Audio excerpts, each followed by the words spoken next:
Mumbai dockyard లోని apprenticeship కోసం అయితే కనుక నోటిఫికేషన్ రిలీజ్ అయిందండి. ఆల్రెడీ ఆన్లైన్ అప్లికేషన్స్ అయితే స్టార్ట్ అయిపోయి 4 రోజులు అవుతుందన్నమాట అండి.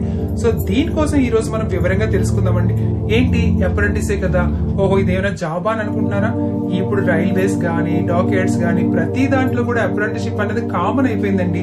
ఈ అప్రెంటిస్షిప్ మనం చేయడం వల్ల లాభం ఏంటంటే మనకొక స్టెప్ మనం ముందుకు వెళ్ళినట్టు అనమాట అండి. ఈ అప్రెంటిస్ చేసిన వాళ్ళకి డైరెక్ట్ రిక్రూట్మెంట్ ఓపెన్ అయినప్పుడు వాళ్ళకి కాస్త అడ్వాంటేజ్ ఉంటుందన్నమాట అండి. ఫస్ట్ ప్రయారిటీ అప్రెంటిస్ చేసిన వాళ్ళకి మాత్రమే ఇస్తారన్నమాట అండి. సో అంత అవకాశం ఉన్న మరి దీనిని ఎలా వదులుకుంటారు? నేవల్ డాక్యార్డ్ లోనే ఒకసారి అప్రెంటిస్ అయిందంటే ఇంకా జాబ్ కన్ఫర్మ్ ఎప్పటికైనా అని అంటారండి అందరూ. సో మనకైతే కనుక ఇప్పుడు ఈ నేవల్ డాక్యార్డ్ ముంబైలోని నోటిఫికేషన్ ఓపెన్ అయిందన్నమాట అండి. దీనికి 8th క్లాస్ 10th అలాగే ఐటీఐ క్వాలిఫికేషన్ ఇచ్చారు.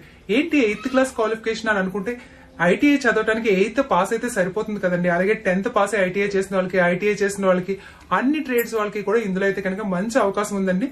దీనికి మీరు ఆన్లైన్ లో రిజిస్ట్రేషన్ చేసుకోవాలి కంపల్సరీ కూడా.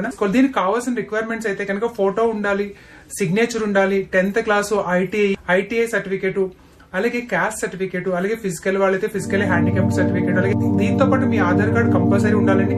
ఈ ఆధార్ కార్డు లో డీటెయిల్స్ మీ 10th క్లాస్ లో డీటెయిల్స్ ఒకేలా ఉండాలన్నమాట.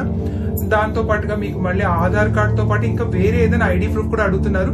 పాన్ కార్డు ఉన్న వాళ్ళు పాన్ కార్డు, లేదా డ్రైవింగ్ లైసెన్స్ ఉన్న వాళ్ళు డ్రైవింగ్ లైసెన్స్, ఓటర్ ఐడి ఉన్న వాళ్ళు ఓటర్ ఐడి, ఇవేవి లేని వాళ్ళకి ఆధార్ కార్డే మళ్ళీ అప్లోడ్ చేయొచ్చు అన్నమాట అండి.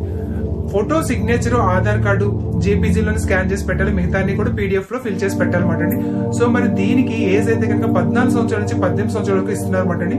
అలాగే ఇది సెంట్రల్ గవర్నమెంట్ సంబంధించిన కనుక ఏజ్ రిలాక్సేషన్ కూడా ఉంటుందన్నమాట అండి.